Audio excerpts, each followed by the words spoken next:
Namaskar, Jai Shri Krishna. Disseminating text 15 and text 16 of chapter 10, the opulence of the absolute of Shrimad Bhagavad Gita. Text 15. Swayamevata manatamanam vittha tvama purushottama bhuta bhavan bhutesha deva deva jagatpate.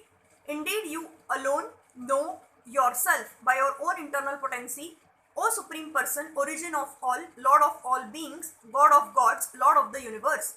The Supreme Lord Krishna can be known by persons who are in a relationship with him through the discharge of devotional service like Arjun and his followers. Persons of demonic or atheistic mentality cannot know Krishna. Mental speculation that leads one away from the Supreme Lord is a serious sin, and one who does not know Krishna should not try to comment on Bhagavad Gita. Bhagavad Gita is the statement of Krishna, and since it is the science of Krishna, it should be understood from Krishna as Arjun understood it. It should not be received from atheistic persons. As stated in Srimad Bhagavatam 1.2.11, Vadanti tatat tattva vidas tattvam yaja jnanam advayam brahmeti parmatmeti bhagavan iti shabdayate. The supreme truth is realized in three aspects: as impersonal Brahman, localized Paramatma, and at last as the supreme personality of Godhead. So at the last stage of understanding the absolute truth, one comes to the supreme personality of Godhead. A common man or even a liberated man who has realized impersonal Brahman or localized Paramatma may not understand God's personality. Such men therefore may endeavor to understand the supreme person from the verses of Bhagavad Gita which are being spoken by this person Krishna. Sometimes the impersonalists accept Krishna as Bhagwan, or they accept his authority. Yet many liberated persons cannot understand the supreme personality of Godhead, Shri Krishna, as Purushottam, the supreme person. Therefore Arjun addresses him as Purushottam. Yet one still may not understand that Krishna is the father of all living entities. Therefore Arjun addresses him as Bhuta Bhavan.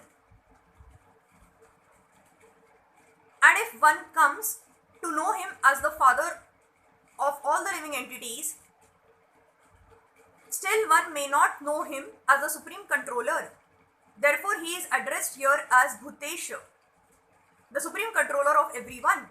And even if one knows Krishna as the supreme controller of all living entities, still one may not know that he is the origin of all the demigods. Therefore he is addressed herein as Deva Deva, the worshipful god of all demigods. And even if one knows him as the worshipful god of all the demigods, one may not know that he is the supreme proprietor of everything. Therefore he is addressed as Jagatpate. Thus the truth about Krishna is established in this verse by the realization of Arjun, and we should follow in the footsteps of Arjun to understand Krishna as he is. Text 16. Vaktum rahasya sheshena divya hayatma vibhutayah yabhir vibhuti bhiraloka nimama stvama vyapaya tishthasi. Please tell me in detail of your divine opulences by which you pervade all these worlds. In this verse it appears that Arjuna is already satisfied with his understanding of the Supreme Personality of Godhead, Lord Shri Krishna.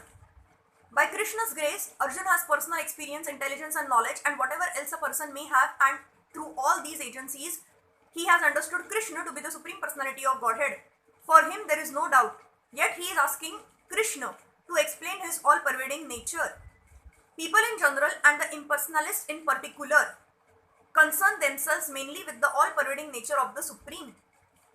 So Arjuna is asking Krishna how he exists in his all-pervading aspect through his different energies. One should know that this is being asked by Arjuna on behalf of the common people. Thank you.